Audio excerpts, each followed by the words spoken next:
the app.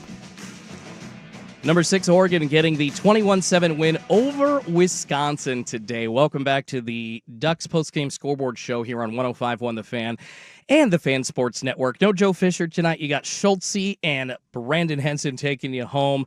What up? Hey, good to see you, brother. Appreciate you handling all the heavy lifting, all the buttons. What a crazy win, though, for Oregon. I would say an unexpected one, and lots to talk about. We've already dove into so many different angles. The weather, just how listless Oregon was to start the game. Thankfully, even after Dante Moore's injury, he got hit in the nose in the third quarter. Basically, a forearm slipped in between his face mask and just right into that area where nose is exposed if you can get a hand or a forearm in there, and the blood poured out, made it look bad, but thankfully Dante Moore, according to Coach Dan Lanning after the game, sounds like he's going to be okay, but thankfully Brock Thomas coming in relief as a pinch hitter, so to speak.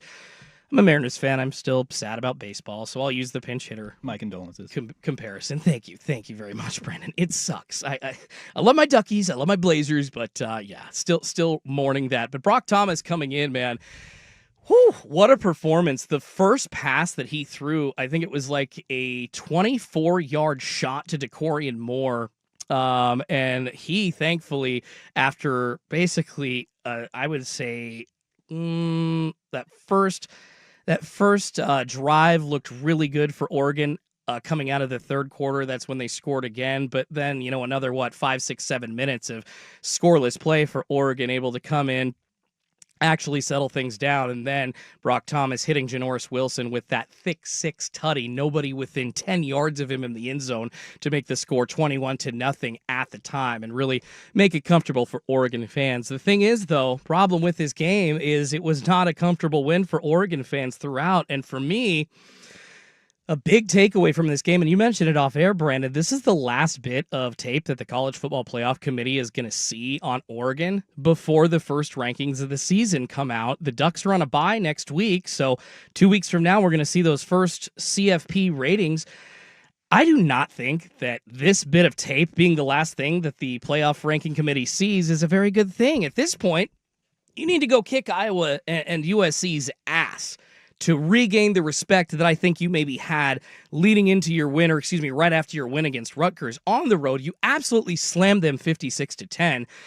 Compared now to this, Dusty Harrow, we just heard the sideline reporter for the Ducks talking about how it's a weather game. All right, they escaped with a win. It was a take care of business win, not necessarily a flashy win, is what the fans Joe Fisher said. I do agree with those points, but I want results that consistently show what Oregon is. And week to week, you're right, Dusty, it's hard to win a college football game. Hard to win week to week, but you see the Ohio States of the world making it look easy. You see Penn State all falling off the table and basically going down into the depths of irrelevancy. I feel like we're starting to see, and I know that there's still some questions on the top teams in college football, who it actually is outside of maybe in Ohio State. Some people think Indiana and Texas A&M could be up there, but then you've got a lot of one-loss teams: Ole Miss, Oregon, Georgia, Alabama, Vandy on that list. There's just so many, and it's hard to try to figure out who the blue blood is. But Oregon at one point earlier this season looked like literally the second best team in the nation to Ohio State. Now Indiana filling that void after the 30-20 win for the Hoosiers over Oregon. But yeah, this result for me, it causes Oregon to fall a couple of spots in the top 10. Is that a big deal for this week? No. But Brandon, I do think you very accurately pointed out that it is concerning going forward, because the College Football Playoff Committee, looking at a game like this, they've got to poo-poo Oregon a little bit, right? Other teams play weather games all over the country, and I don't really hear too much about how the weather affected them. I mean, if I'm a voter, I'm thinking the Ducks just didn't look like the powerhouse we think they are. Sure, they won, but it was ugly. And yes, good teams get ugly wins, but the great teams don't have to play those ugly games as often, and I think that's what I'm concerned about. Yeah, I think... And I agree with Dusty to a point that, yes, style points aren't everything. But I think the committee also is just, it's so unpredictable. They look at so many different things. And from what we've seen in the past, it looks like if you handle business with the teams that are inferior to you, then you're going to get the respect that to be a top 5 team, to be in the playoff, to get a bye if you want that. So, to put up a stinker like this tonight, and yes, again, you won, but there were points in that game where you're just looking like, what is this team? Is this the same team that we've seen dominate Rutgers? Is it the same team that put up a close, gutsy win against Penn State before they fell off? Like those are the kind of wins that the committee wants to see. And I don't know.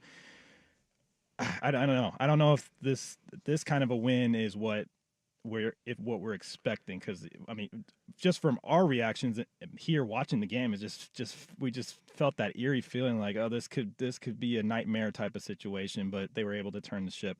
So it's just tough. It's tough to see what the committee is going to react to a win like this, and how much of a fall off, or maybe even just stay put, that Oregon ends up in the rankings come in the AP polls coming up, and then in the college football playoff rankings in a couple weeks. Oh yeah, an actual duck checking in on YouTube says 11-1. Oregon will be the top 6 in the top 6 at worst. Just win. Nobody will remember this by the end of the year.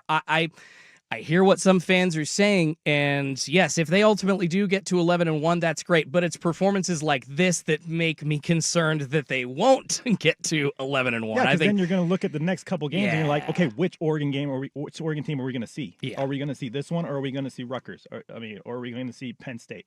Like going into Iowa in a couple weeks, that's basically another Penn State game. It is not easy to win in Iowa. So it's just. I don't know. There's going to be a little bit of a concern across Ducks Nation about which team are we going to see in the next couple of weeks. So it really is going to be a work week in this bye week to get them back up to that top level that we expect. And that's the thing, Brandon, is Duck fans coming into today did not expect this kind of game. They sure, as I said beforehand, if it was kind of wet, I expected Oregon to win by 30-something, but I did not expect it to be competitive with 2 minutes to go in the first half, which brings us to our score predictions from before the game today. On Ducks Game Day, Andy Dirt Johnson said 31-0, obviously way off. That's pretty close to what I had predicted if it were kind of a messy game. Anthony Newman said 48-0. That's actually closer to what I thought it would be if it were a decent weather game. Like 63-0 is what I threw out there on Thursday on Recruiting with Andrew Demick. I thought the Ducks had this in hand. On paper, Oregon is a much, much better team than Wisconsin. And yes, I understand that Wisconsin is giving Oregon their best shot. Oregon, like the other top 10 teams in college football, they're going to have a bullseye on their back every single week. But Luke Fickell is coaching for his job, and Oregon should have put their cleats on his throat. They had the opportunity today. They didn't, and that concerns me. Obviously, there's reasons why they didn't, but that concerns me. Going into the final part of the season, whether or not they can actually take care of business when they need to against much better teams.